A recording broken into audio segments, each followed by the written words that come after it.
بسم اللہ الرحمن الرحیم۔ اعوذ باللہ من الشیطان الرجیم، بسم اللہ الرحمن الرحیم وبہ نستعین۔ ہماری گفتگو لمعہ چہارم کے کتاب الوصایا میں ہے۔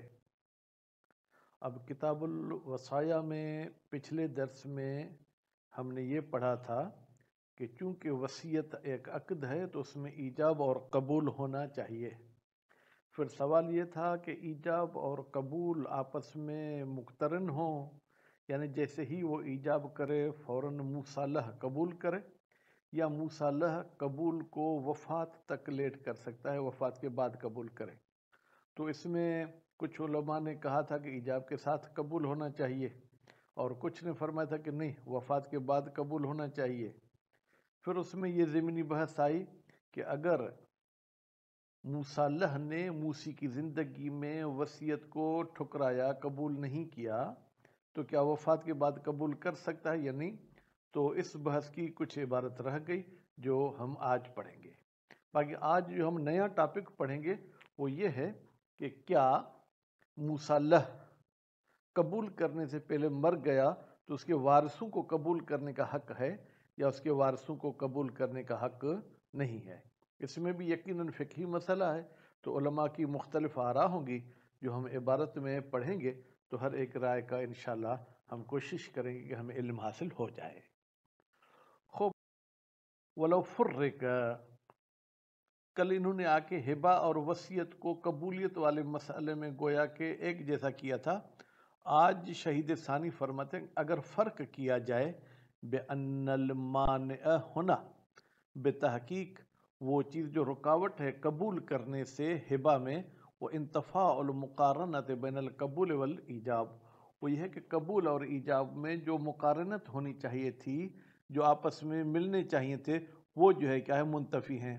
قلنا مثلہ فی رد الوکیل، اگر آپ کہتے ہیں کہ بھائی وصیت ہبے جیسی نہیں ہے تو ہم کہیں گے چلو ایک اور جگہ آپ کو لے چلتے ہیں جو چیز وصیت کی طرح ہے، تو اس میں بھی ہم کہتے ہیں کہ قبول اگر نہیں کرے گا تو وہ تصرف نہیں کر سکتا۔ قلنا مثلہ، تو ہم کہیں گے کہ بھائی اس رد وصیت کی طرح ہے پھر رد الوکیل الوکالت، جب وکیل صاحب وکالت کو ٹھکراتا ہے، فإنہ، بتحقیق شان یہ ہے، لیس للوکیل التصرف، وکیل کو تصرف کا حق نہیں ہے بعد ذالک، رد کے بعد۔ کیوں؟ بالاذن سابق، آپ کہیں کہ پہلے تو اس کو موکل اجازت دے چکا تھا، بھائی دے چکا تھا تو اس کے ٹھکرانے سے اجازت ختم ہو گئی۔ اگر یہ نہیں ٹھکراتا تو پھر وہ انجاز تراخل قبول، پھر یہ وکالت کے قبول کرنے میں لیٹ کر سکتا تھا، لیکن ٹھکرانے کی وجہ سے اب وہ قبولیت اثر نہیں کرے گی۔ اسی طریقے سے وصیت کو بھی اگر ٹھکرا دیا تو قبول نہیں کرے گی۔ وفی الدروس، اور مصنف صاحب نے کتاب دروس میں فرمایا ہے، نسب الحکم، نسبت دی ہے حکم کی، کون سا حکم؟ بجواز القبول حین اذن، کہ بھائی جائز ہے کہ یہ شخص قبول کرے، حین اذن، رد کرنے کے بعد، بعد الوفات۔ کب قبول کرے گا؟ جب موسی اس دنیا سے چلا جائے۔ تو اس طریقے کی بات انہوں نے نسبت دی ہے اس حکم کی، کس کی طرف؟ الی المشہور، مشہور علماء کی طرف۔ مؤذنن، در حالی کہ یہ نسبت دینا کسی اور کی طرف یہ بیان کرتا ہے بتمریضہ ہی، کہ یہ حکم جو ہے کیا بیمار ہے۔ بیمار کا مطلب کیا ہے؟ یہ کمزور حکم ہے، ایسے آپ نہیں کہہ سکتے کہ ایک مرتبہ اس نے قبولیت کو ٹھکرایا اور وفات کے بعد پھر وہ قبول کر سکتا ہے۔ وَلَعَلَّ الْمَشْهُورَ مَبْنِيٌّ عَلَى الْحُكْمِ مشہور سابق، شاید یہ مشہور قول متوقف ہے اس حکم پر جو پہلے ہم بتا چکے۔ وہ کیا تھا؟ وہ یہ تھا کہ بھائی وفات سے پہلے یہ قبول کر ہی نہیں سکتا، تو ٹھکرائے تو بھی اس ٹھکرانے کا کوئی اثر نہیں ہوگا۔ وَإِنْ رَدَّ بَعْدَ الْوَفَاتِ قَبْلَ الْقَبُولِ، اب چلتے دوسرے بحث کی طرف۔ اس نے موسی کے زندگی میں نہیں ٹھکرایا تھا، موسی کے وفات کے بعد رد، یہ وصیت کو ٹھکراتا ہے وفات کے بعد، تو پھر کیا قبل القبول، ابھی اس نے قبول نہیں کیا تھا، تو بطلت، تو یہ وصیت باطل ہو جائے گی۔ وَإِن قَبِضَ، اگر آپ اس کو علم سے لیں، یا وَإِن قَبَضَ، اگرچہ یہ اس وصیت والے مال کو قبض بھی کر لے تو بھی یہ کسی کام کا نہیں ہے اتفاقاً۔ اتفاقاً کا مطلب کہ بطلت اتفاقاً، سب علماء متفق ہیں کہ وفات کے بعد اگر وصیت کو ٹھکراتا ہے اور ابھی اس نے قبول نہیں کیا تھا تو یہ وصیت باطل ہے۔ اذ لا اثر للقبض، اس لیے کہ اس نے جو وصیت والا مال لیا ہے اس کا کوئی اثر نہیں ہے من دون القبول، جب تک یہ قبول نہ کرے۔ اچھا، وَإِن رَدَّ بَعْدَ الْقَبُولِ، پھر ٹھکرانے کی تیسری صورت یہ ہے کہ موسی مر گیا، مرنے کے بعد اس نے قبل تو بھی کہا، قبل تو کے بعد پھر کہتے نہیں بھائی نہیں میں وصیت پر عمل نہیں کروں گا، لم تبتل، تو اب یہ وصیت باطل نہیں ہوگی۔ وَإِن لم يقبض، قبض کرنا اور نہ کرنا وصیت کے صحت و بطلان میں کوئی اثر نہیں کرتا۔ علی اجود القولین، دو قولوں میں سے اجود قول یہی ہے کہ قبول کے بعد ٹھکرائے گا تو بھی وصیت اپنی جگہ پر باقی رہے گی۔ کیوں؟ لحصول الملک بالقبول، اس لیے کہ یہ مصالح مالک بن گیا، اس کی ملکیت حاصل ہو گئی قبول کے ذریعے، فلا یبطلہ، تو نتیجے میں اس ملک کو باطل نہیں کرے گا کون؟ الردو، بعد والا ٹھکرانا، کرد غیر ہی من العقود، جیسے یہ شخص غیر ہی یعنی وصیت کے علاوہ دوسرے عقود کرنے کے بعد اگر ان کو ٹھکرائے تو بھی جو ہے کیا ہے اس سے ٹھکرانے کا کوئی اثر نہیں ہے۔ میں نے ایک گائے خریدی، بیچنے والے نے تو کہا، میں نے اشتری تو کہا، پیسے بھی دے دیے، اب کہتا ہوں بھائی میں یہ معاملہ نہیں کرتا ہوں۔ بھائی نہیں کرتے ہو کا کیا مطلب؟ ہو گیا تو ہو گیا۔ المملکت، وہ عقود جو ملکیت میں کسی چیز کو لے آتے ہیں بعد تحقق ہی، جب وہ عقد متحقق ہو جائے۔ فإن زوال الملک، بتحقیق ملکیت کا ختم ہونا، بعد ثبوت ہی، ملکیت کے ثابت ہونے کے بعد، یتوقف علی وجود سبب، یہ متوقف ہے کہ کوئی ایسا سبب موجود الناقل جو اس سے آپ کی ملکیت میں آئی ہوئی چیز کو پھر نقل کرے کسی اور کی طرف، ولم یتحقق، اور وہ چیز وجود میں نہیں آئی ہے، والاصل، اور اصل یہی ہے کہ ایسا کوئی ناقل سبب نہیں آیا۔ وکیل، اور ایک قول کہتا ہے یصح ردہ، بھائی قبول کے بعد بھی اگر آپ ٹھکرانا چاہیں تو ٹھکرا سکتے ہیں۔ کیوں؟ بناء علی ان القبض شرط فی صحت الملک، یہ بنا رکھتے ہوئے کہ قبض کرنا شرط ہے ملکیت کے صحیح ہونے میں، کالہبت، جیسے کوئی آپ کو چیز گفٹ کرتا ہے، ایجاب بھی ہو گیا قبول بھی ہو گیا، جب تک آپ نے قبض نہیں کی تو گویا کہ اس ہبے کے مالک نہیں بن سکتے۔ فتبطل الوصیت، تو نتیجے میں یا یوں کہ فتبطل الہبت، ہبہ باطل ہو جائے گا، برد، اگر آپ ہبے کو ٹھکراتے ہیں قبل القبض، قبض سے پہلے۔ فرماتے ہیں یہ تو آپ نے قیاس کر دیا کہ آپ وصیت کو ہبے پر قیاس کر رہے ہیں۔ وَيُضَعَّف، یہ قول کیل ضعیف ہے۔ کیوں؟ بے بطلان القیاس، بھائی ایک تو ہم قیاس کے قائل نہیں ہیں، ہماری فقہ ہمیں قیاس کے مطابق احکام شرعیہ ثابت نہیں ہوتے۔ دوسری بات، وثبوت حکمہا، یہ جو ہبہ میں حکم ثابت ہوا ہے کہ قبض کرنا ضروری ہے، بے امر خارج، ایک خارجی دلیل کی وجہ سے ہوا ہے، ہر عقد کے لیے یہ حکم نہیں ہے۔ لا یقتضی، یہ ہبے والا حکم تقاضا نہیں کرتا المشارکت، کہ یہ ہبہ بھی شریک ہے کس کے ساتھ؟ وصیت کے ساتھ، بمجرد عدم القبض، صرف عدم قبض کے ذریعے۔ وَأَصَالَةُ عَدَمِ الزَّوَالِ بِذَلِكَ، اور ہمارے پاس ایک اور دلیل بھی اصل یہ ہے کہ ملکیت زائل نہیں ہوگی بذالک، اس رد کے ذریعے۔ وَاسْتِصْحَابُ الْحُكْمِ لِلْمِلْكِ ثَابِتٌ، پھر تیسری دلیل یہ ہے کہ اس ٹھکرانے سے وہ ملکیت ختم نہیں ہوگی، کیونکہ ٹھکرانے سے پہلے ملکیت حاصل ہو چکی، اب میں نے ٹھکرایا، شک کرتا ہوں کہ میری ملکیت باقی ہے یا نہیں، استصحاب کہتے ہیں کہ ابھی تک وہ آپ کی ملکیت باقی ہے۔ وَيَنْتَقِلْ، اب چلتے ہیں اصل موضوع کی طرف جو اوپر عنوان میں ہم نے رکھا تھا۔ وَيَنْتَقِلُ حق القبول، قبول کا حق منتقل ہوتا ہے، کس کی قبول؟ وصیت کا قبول، الی الوارث، وارث کی طرف۔ لو مات الموصلہ، اگر مر جائے موصلہ قبل القبول، قبول کرنے سے پہلے۔ اچھا، قبول کرنے سے جو پہلے مرتا ہے اس کی بھی پھر دو صورتیں ہیں، موسی کی زندگی میں مرا ہے یا موسی کے مرنے کے بعد مرا ہے.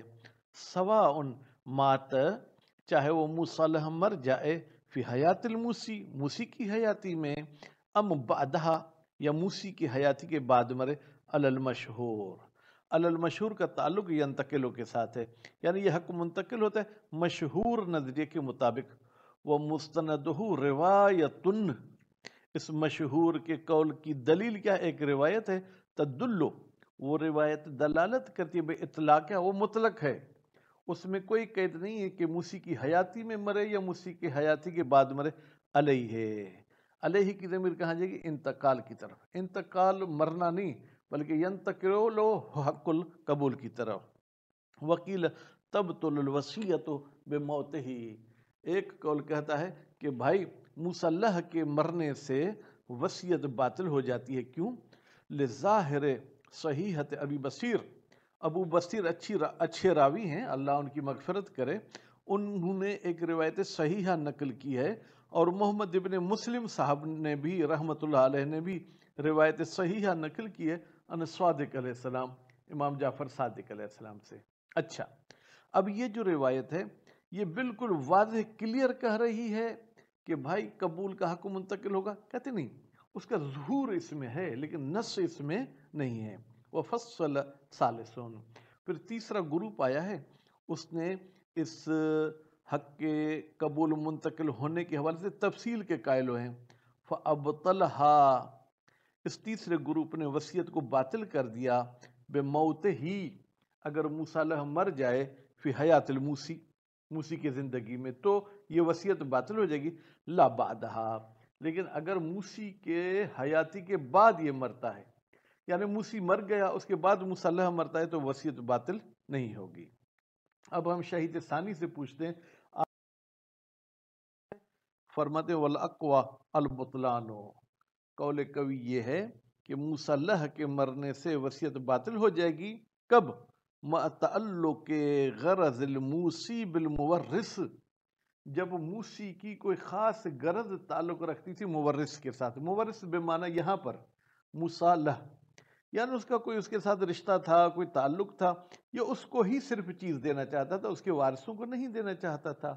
اگر ایسا ہمیں پتہ چل جائے کہ موسی کی غرض یہ تھی کہ موسی اس کا مالک بنے، اب اگر موسی مر گیا تو وکالت، یہ وصیت بھی باطل ہو جائے گی. وَإِلَّا فَلَا، لیکن اگر اس قسم کے تعلق کا ہمیں پتہ نہ چلے تو موسی کے مرنے سے وصیت ختم نہیں ہوگی بلکہ وصیت کا قبول موسی کے وارثوں کی طرف جائے گا.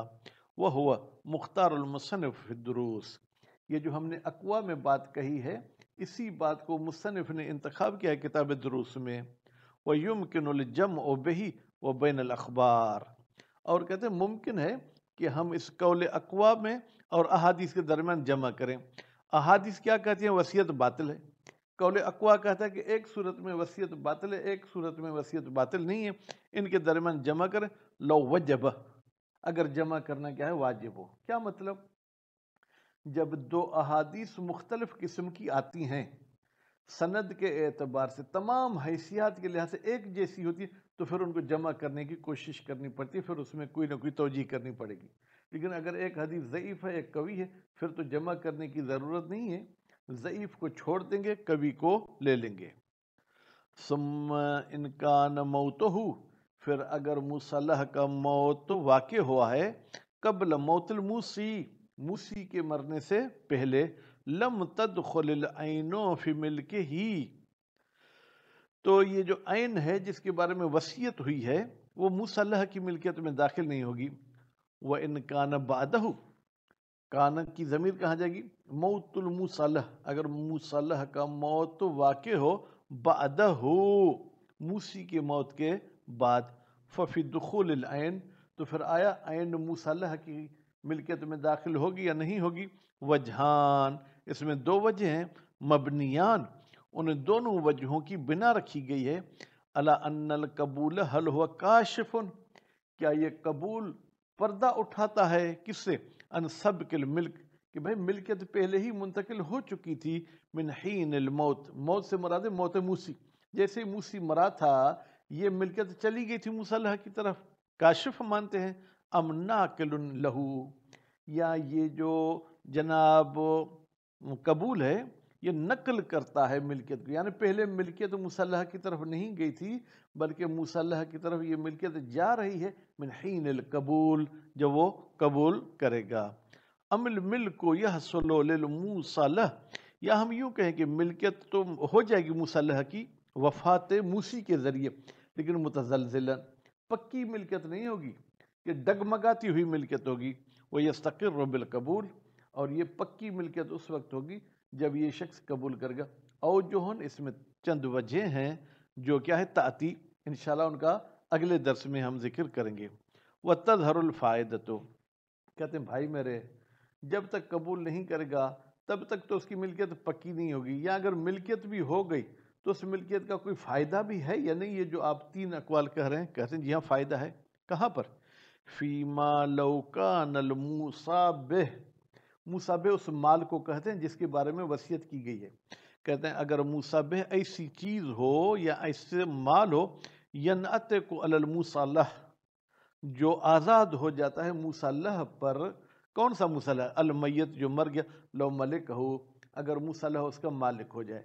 اس مسئلے کی ذرا وضاحت اس طریقے سے ہے کہ پرانے زمانے میں تو عبید اور کناک اور اما کی بحث چلتی تھی۔ شریعت میں یہ ہے کہ ایک انسان اپنے ماں باپ کا مالک نہیں بن سکتا۔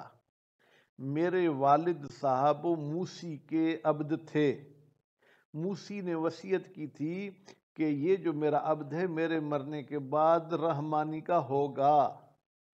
اب جیسے ہی موسی مر گیا، اگر میں نے قبول نہیں کیا اور وہ عبد میری ملکیت میں آئے گا تو آٹومیٹک آزاد ہو جائے گا، کیونکہ میں اپنے باپ کا مالک نہیں بن سکتا ہوں۔ لیکن اگر آپ کہتے ہیں کہ قبول سے پہلے آپ مالک نہیں بنے، تو جب تک میں قبول تو نہیں کروں گا تب تک وہ جو میرا باپ ہے وہ عبد ہی رہے گا، وہ آزاد نہیں ہوگا۔ تو اس لیے فرما رہے ہیں وَتَظْهَرُ الْفَائِدَةُ، ان اقوال کا فائدہ ظاہر ہوگا فِيمَا لَوْ كَانَ الْمُصَبِّحُ، جب مصابہ ہو ایسا جو آزاد ہوتا ہے مصالحہ پر، یعنی مصالحہ کی ملکیت میں آ ہی نہیں سکتا۔ کون سا مصالحہ؟ المیت۔ اب المیتیں پڑھیں گے، لو ملک ہو، ملک کا فاعل مصالحہ ہے اور ہو کی ضمیر جو وہ من کی طرف جائے گی۔ تو آج کے درس میں آپ نے یہ پڑھا کہ مصالحہ اگر مر گیا اور اس نے قبول نہیں کیا تو اس کے قبول کا جو ہے وہ حق اس کے وارثوں کی طرف منتقل ہوگا۔ پھر اس میں کچھ قول کیل تھے، وہ انشاءاللہ آپ ان پر غور کریں گے۔ آخر میں آپ کو فائدہ بھی بتایا گیا کہ بھائی قبول سے پہلے ہم نقل کریں یا کشف کریں، اس کا کیا فائدہ ہے، جو آخری لائن میں بتایا گیا ہے۔ وصلی اللہ علی محمد و آل محمد۔